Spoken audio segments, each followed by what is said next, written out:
1000। आता रजेचे अर्थ आणि प्रकार बघणार आहोत। रजा म्हणजे काय?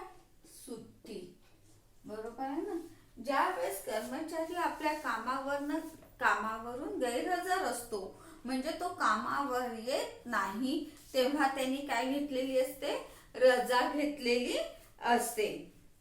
ही रजा घेत असताना त्याला विशिष्ट नमुन्यातला अर्ज द्यावा लागत असतो की मी या तारखेपासून या तारखेपर्यंत कामावर येऊ शकत नाही आहे, अशा बाबत असा त्याला अर्ज द्यावा लागतो। आणि रजा घेण्यापूर्वीच या अर्जावर त्याला मंजुरी सुद्धा घ्यावी लागते। म्हणजे रजा घेत असताना रजेची मंजुरी घेणं सुद्धा अत्यंत आवश्यक आहे।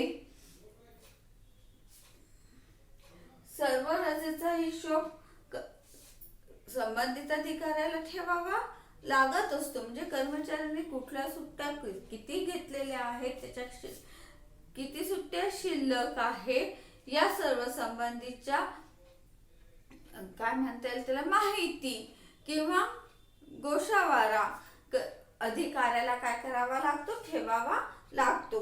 रजेचे विविध प्रकार आहेत। सर्वसाधारणपणे रजेचा पहिला प्रकार आपण बघूया की जो आपल्याला सगळ्यांना माहित आहे, किरकोळ रजा। किरकोळ रजा ज्याला आपण काय म्हणतो? CL, casual leave. आता ही CL म्हणजे काय? ज्यावेळेस कर्मचारी कामावर असताना त्याला काही कामाला आणि तो ऑफिसला म्हणजेच आपल्या सेवेवर येऊ शकत नसेल, तर तो जी सुट्टी घेतो त्याला आपण किरकोळ रजा असं म्हणतो। किरकोळ रजा कर्मचाऱ्यांना वर्षभरामध्ये काही जणांना 8 आहे, काहींना 10 आहेत, तर जास्तीत जास्त 12 किरकोळ रजा काही जणांना, अर्थात या त्या राज्याप्रमाणे म्हणा किंवा त्या ऑफिसमध्ये कार्यरत असलेल्या कर्मचाऱ्यांच्या नियमानुसार त्यांना या रजा मिळत असतात। सर्वसाधारणपणे 12 CL वर्षाच्या असतात। प्रत्येक महिन्याला एक प्रमाणे या CL असतात। परंतु कर्मचारी दर महिन्याला एक CL घेतो तसं नाही। त्याला काम असेल तर एकाच वेळेस तो जास्तीत जास्त 6 CL सुद्धा म्हणजे 6 किरकोळ रजा सुद्धा घेऊ शकतो। परंतु 6 पेक्षा जास्त रजा जर किरकोळ रजा त्याला हवी असेल तर मग त्याला विहित अटी पूर्ण कराव्या लागत असतात। परंतु 6 पेक्षा जास्त रजा सहसा कोणी घेत नाही, कारण मग पुढे त्याच्यासाठी त्याला प्रोसिजर पूर्ण करावी लागते। या ज्या रजा आहे या त्यांना त्या म्हणजे आर्थिक वर्षामध्ये भेटतात किंवा जानेवारी टू डिसेंबर भेटतात।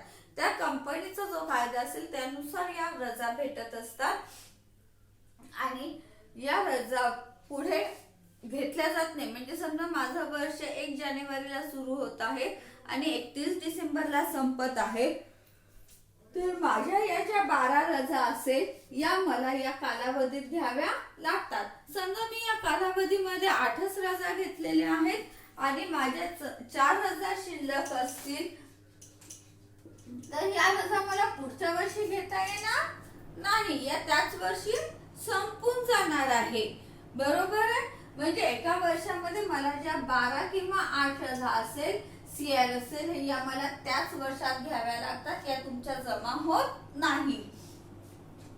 त्याचबरोबर या CL घेत असताना कुठल्याही प्रकारचं काय मेडिकलची वगैरे सर्टिफिकेटची गरज पडत नाही। अगदी छोट्या छोट्या कारणांसाठी स्वतःच्या वैयक्तिक गरजा पूर्ण करण्यासाठी किंवा वैयक्तिक काम करण्यासाठी या रजा कर्मचाऱ्यांना घेता येत असतात। या रजेचं वैशिष्ट्य असं आहे की ही रजा कुठल्याही दुसऱ्या रजेला जोडून घेता येत नाही। जसं मी 15 दिवसाची मेडिकल टाकलेली आहे, 15 दिवसाची मेडिकल टाकलेली असेल तर 16व्या दिवशी मला CL टाकता येणार नाही। म्हणजे CL म्हणजे किरकोळ रजा या तुम्हाला स्वतंत्रपणे घ्यायचे असतात। एका सुट्टीला लागून दुसरी सुट्टी तुम्हाला घेता येणार नाही, हे आपल्याला लक्षात ठेवायचं आहे। त्याचसोबत तुम्ही CL घेत असताना मध्ये एखादा जर रविवार वगैरे आला तर ती सुट्टी सुट्टी सीएल मध्ये मोजल्या जात नाही, हे पण आपल्याला लक्षात ठेवायचं आहे. त्यानंतर आहे विशेष किरकोळ रजा. पहिला आहे किरकोळ रजा, दुसरी आहे विशेष किरकोळ रजा.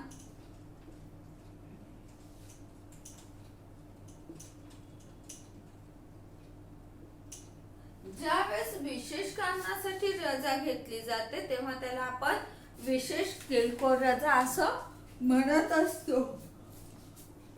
जसं कुत्रा चावलेला असेल तर जास्तीत जास्त 14 दिवसाची रजा भेटते. म्हणजे काही आजार असे आहेत की त्या आजारांसाठी या रजा मंजूर केल्या जात असतात. त्याच्यामध्ये कर्मचाऱ्यांची पगार कपात होत नाही, तर त्यांना या सुट्ट्या तशाच दिल्या जात असतात.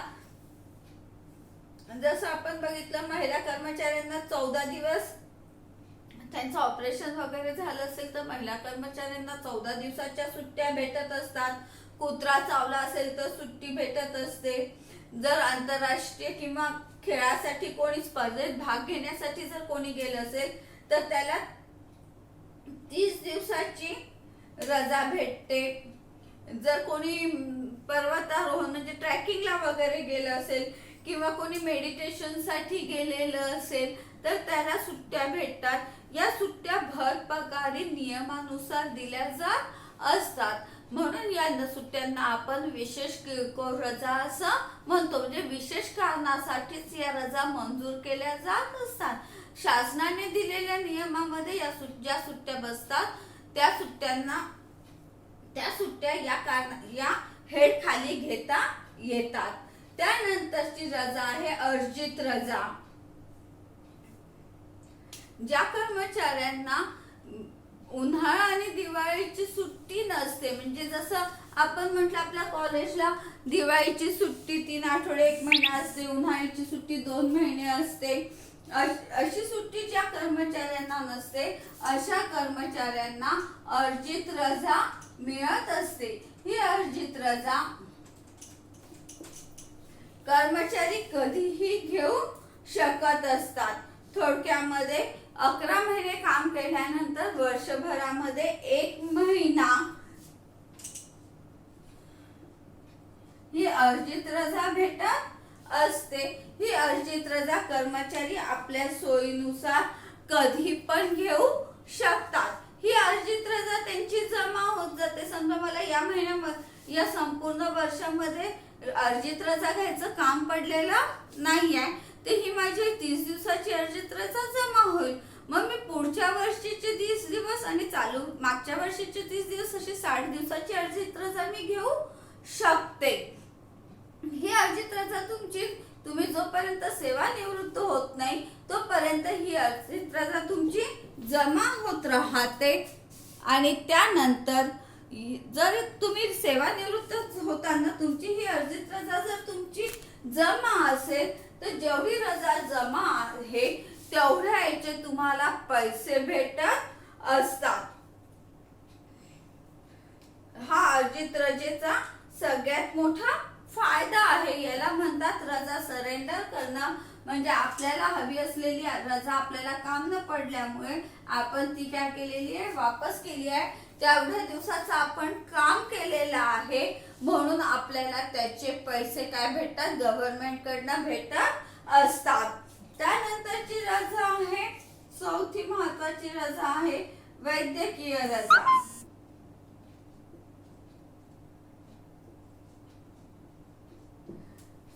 कर्मचाऱ्यांना वैद्यकीय रजा म्हणजेच मेडिकल रजा सुद्धा नियमानुसार भेटत असते.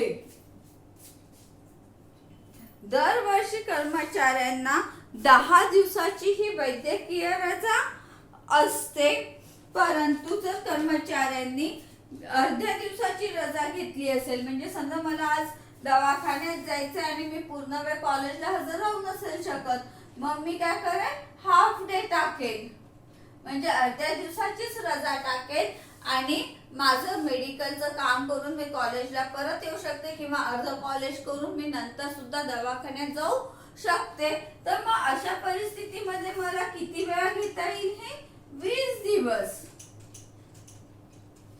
वर्षाला किती दिवस आहे? 10 दिवस आहे.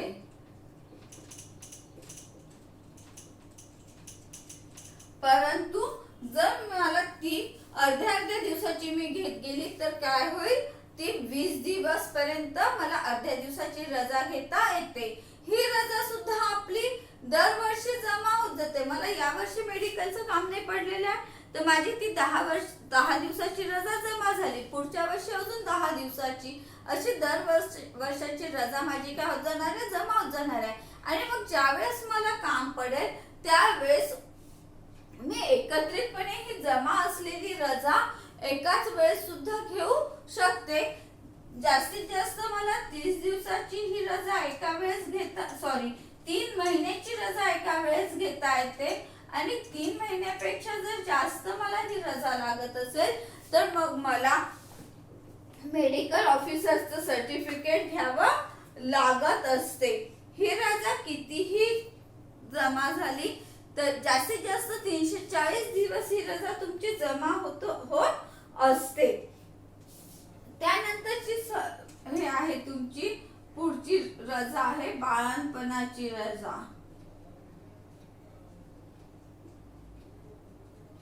महिला कर्मचाऱ्यांना ही रजा भेटत असते. ज्यावेळेस मूल होत असतं त्यावेळेस महिला कर्मचाऱ्यांना पहिल्यांदा ही रजा 3 महिन्याची भेटायची. आता जवळपास 6 ते 9 महिन्यापर्यंत ही रजा महिला कर्मचाऱ्यांना भेटत असते. त्यानंतरही ते मूल 10 वर्षाचं होईपर्यंत 10 वर्षाचं होईपर्यंत ही रजा 2 वर्षापर्यंत कधीही घेता येतं. म्हणजे जसं की मी यावर्षी घेतलेली आहे ही रजा, मी 9 महिन्याची रजा घेतलेली आहे आणि त्यानंतर 6 महिन्याची रजा घेतली आहे. त्यानंतरची माझी जी रजा आहे, जेव्हा मला त्या बाळासाठी गरज पडेल त्यावेळेस ही रजा मी टप्प्याटप्प्याने सुद्धा घेऊ शकते. एकाच वेळेस ही रजा घेणं काही बंधनकारक नाही आहे. तर बाळाचे प्रॉब्लेम्स, त्याच्या तब्येती, ते मोठं होईपर्यंत अडचणी येत असतात. म्हणून ही रजा आताच काय करण्यात आलेली आहे? मंजूर करण्यात आलेली आहे. आणि महिला कर्मचाऱ्यांना ही रजा पूर्ण पगारासह मिळत असते. याही रजा घेतल्याने त्यांची पगाराची कपात होत नाही. त्यानंतरची रजा आहे अदलाबदली रजा.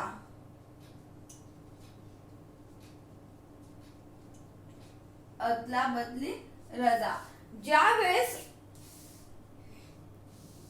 कर्मचाऱ्यांना सुट्टीच्या दिवशी कामावर बोलावलं जात असतं त्यावेळेस त्यांनी सुट्टीच्या दिवशी काम केलं म्हणून या सुट्टीच्या दिवशीची रजा त्यांना हवं असेल त्या दिवशी त्यांना ही रजा घेता येते. त्याला आपण म्हणतो अदलाबदली रजा.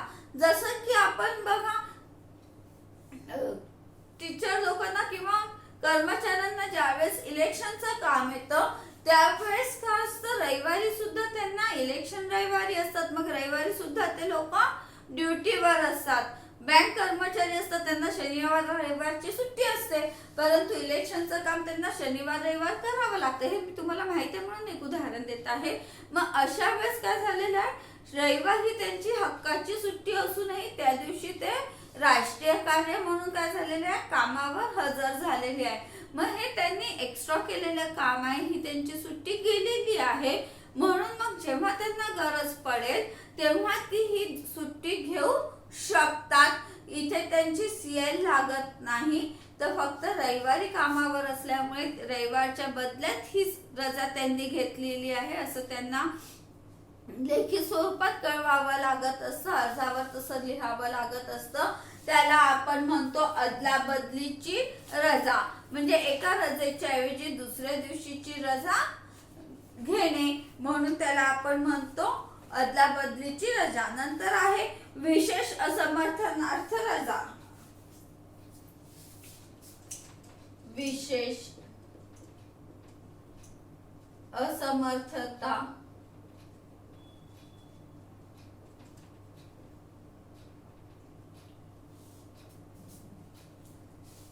ज्यावेळेस कर्मचारी कामावर असताना आजारी पडतो, काम करत असताना त्या कामाच्या स्वरूपामुळे तो आजारी पडतो, त्यावेळेस त्याला विशेष असमर्थता रजा ही मंजूर करण्यात येत असते.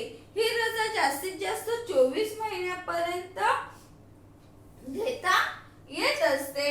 120 दिवसापर्यंत ही रजा पूर्ण वेतनाची दिल्या जाते आणि त्यानंतर ही अर्धपगारी होत असते.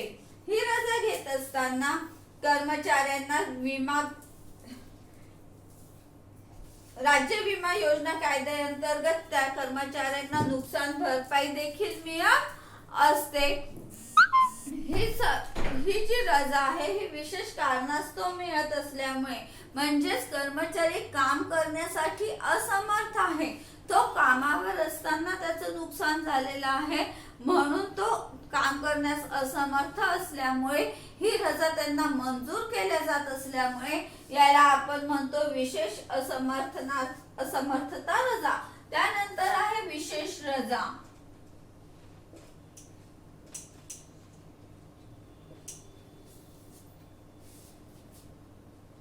पाच वर्ष सलग सेवा केल्यानंतर वर्ग ए मधील कर्मचाऱ्यांना परिषद, संमेलन, राज्य केंद्र शासनाच्या उपक्रमामध्ये किंवा नियुक्ती समितीवर नियुक्त झाल्यानंतर त्यांना कामावर जी रजा भेटत असते त्याला विशेष रजा असं म्हणतात. जसं आपण म्हणू कलेक्टर आहे किंवा मोठे अधिकारी लोक आहेत, यांचे त्या कामावर असतानाच एखाद्या समितीवर नियुक्ती केल्या जाते. आपण नेहमी वाचतो की यांची या समितीवर नियुक्ती झालेली आहे, तो आता सध्या या समितीचं काम बघत आहे. मग या समितीचं काम बघत असताना ते स्वतःच्या कामावर हजर राहू शकत नाही आणि ही समिती काही वर्षानुवर्ष चालणारी नसते. विशिष्ट पिरियड पुरता, विशिष्ट कालावधी पुरता ही समिती असल्यामुळे तेवढ्या कालावधीसाठी या अधिकाऱ्यांना ही रजा भेटत असते. अनेकदा या कर्मचाऱ्यांना संमेलन, परिषदा आयोजित कराव्या लागत असतात, त्याच्यासाठी सुद्धा ही रजा यांना भेटत असते. विशेष कामासाठी यांना ही रजा मिळत असल्यामुळे याला आपण म्हणतो विशेष रजा असं म्हणतो. त्यानंतरची रजा आहे कार्यरत सभा, कार्यरत रजा. कार्यरत म्हणजे काय? कार्यालयीन कामा करतात ज्यावेळेस कर्मचारी आपल्या कार्यालयात हजर न राहता दुसरीकडे जाऊन कार्य करत असतो तेव्हा त्याला कार्यरत रजा असं म्हणतात. ज्याला आपल्या सोप्या भाषेत आपण म्हणतो DL वर आहे, म्हणजे ड्युटी लिव्ह वर आहे. बरोबर आहे ना? ही ड्युटी लिव्ह म्हणजे काय? जसं आपण बघितलेलं आहे की मागच्याच वर्षी मी 12वीची परीक्षा घ्यायला गेली होती, बरोबर आहे ना? मग ही परीक्षा कशी होती? माझ्याच कामाचा एक भाग होता. ते काही वेगळं काम मी करत नव्हती, परंतु माझी ड्युटी दुसरीकडे लागल्याबरोबर, माझी नियुक्ती दुसरीकडे झाल्याबरोबर काय झालं, 15 दिवस मी कॉलेजला हजर राहू शकत नव्हती. म्हणून मग माझी काय लागली, कार्यरत रजा लागली. मी कामावरच होती, फक्त माझी नियुक्ती ज्या कार्यालयामध्ये होती त्या कार्यालयामध्ये मी हजर न राहता दुसरीकडे काम करत होती. माझ्याच ऑफिसचं काम करत असल्यामुळे ही रजा माझी कुठली होईल? कार्यरत रजा होईल. त्याच्यामध्ये माझी कुठल्याही प्रकारची पगार कपात होणार नाही, फक्त माझं कामाचं ठिकाण बदलत असते, म्हणून याला आपण म्हणतो कार्यरत रजा. नंतरची रजा आहे असाधारण रजा.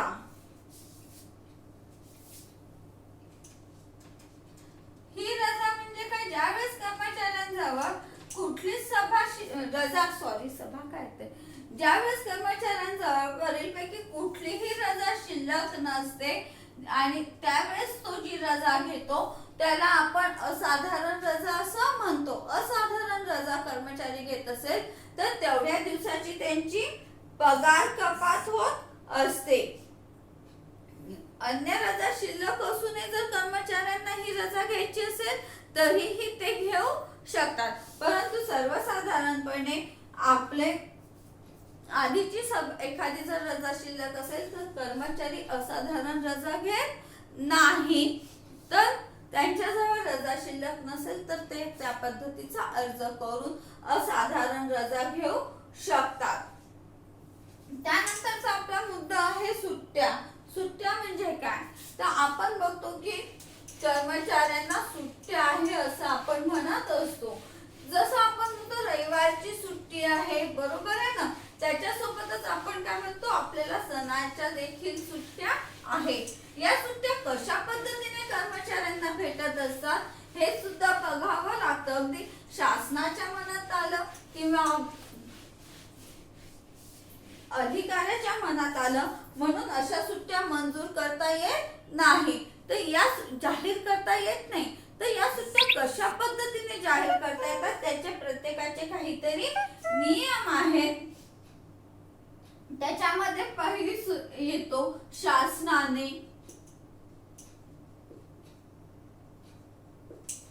जाहीर केलेल्या सुट्ट्या.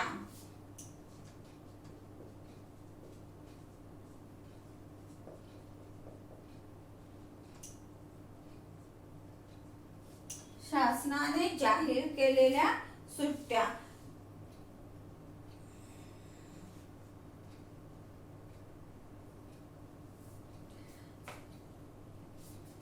शासन दरवर्षी कर्मचाऱ्यांना कुठल्या सुट्ट्या देणार आहे हे त्या कॅलेंडर वर्षाच्या सुरुवातीला जाहीर करत असतं. याला आपण म्हणतो शासनाने दिलेल्या सुट्ट्या. जसं आपण बघितलं 15 ऑगस्ट, 26 जानेवारी, 1 मे, गांधी जयंती, या सुट्ट्या कशा आहे, शासनाने आधीच जाहीर केलेल्या असतात. शिवाजी महाराजांची जयंती, अशा अनेक सुट्ट्या आहेत की ज्या शासनाने काय केलेल्या असतात, जाहीर केलेल्या असतात कॅलेंडर वर्षाच्या सुरुवातीला. म्हणजे जेव्हा नवीन कॅलेंडर येतं 1 जानेवारीला, तेव्हा या सुट्ट्या आधीच जाहीर केलेल्या असतात. याला आपण म्हणतो शासनाने जाहीर केलेल्या सुट्ट्या. या सुट्ट्या शासन त्याच्या तारखेनुसार करत असते. त्यानंतर आहे जिल्हा अधिकाऱ्याने जाहीर केलेल्या सुट्ट्या. जिल्हा अधिकाऱ्याने जाहीर केलेल्या सुट्ट्या ज्या आहे, जिल्हाधिकाऱ्याला जास्तीत जास्त वर्षभरामध्ये 3 सुट्ट्या देता येतात. किती सुट्ट्या देण्याचा अधिकार आहे, 3 सुट्ट्या देण्याचा अधिकार आहे. तिथल्या स्थानिक सणाचा विचार करून जिल्हाधिकारी या सुट्ट्या जाहीर करत असतात. प्रत्येक ठिकाणचे स्थानिक सण हे अगदी वेगवेगळे असतात. तिथल्या यात्रा असतात, त्या भागातले सण असतात. या सणांचा विचार करून जिल्हाधिकारी काय करत असतात, या सुट्ट्या जाहीर करत असतात. त्यानंतर या संस्था प्रमुखांद्वारा जाहीर केलेल्या सुट्ट्या. प्रत्येक संस्था प्रमुखाला देखील काही सुट्ट्या घेण्याचा अधिकार असतो. यांना सुद्धा किती सुट्ट्या जाहीर करण्याचा अधिकार आहे, 3 सुट्ट्या. कुठलाही संस्था प्रमुख 3 सुट्ट्या आपल्या कर्मचाऱ्यांना देऊ शकतं. शासनाने किंवा जिल्हाधिकाऱ्याने जाहीर केलेल्या सुट्ट्या आहेत, त्याच्या व्यतिरिक्त आपल्या कर्मचाऱ्यांची गरज लक्षात घेऊन या सुट्ट्या संस्था प्रमुख आपल्या कर्मचाऱ्यांना देऊ शकते. या पण सुट्ट्या किती आहेत, जास्तीत जास्त 3 सुट्ट्या संस्था प्रमुखाला आपल्या कर्मचाऱ्याला देता येत असतात. आपल्या कर्मचाऱ्यांच्या मागणीनुसार संस्था प्रमुख सहसा या सुट्ट्या जाहीर करत असतात. हे झाले आपले सुट्ट्यांचे प्रकार. आज आपण रजा आणि रजेचे प्रकार आणि सुट्ट्या हे पण बघितले. इथे आपला हा चॅप्टर संपलेला आहे.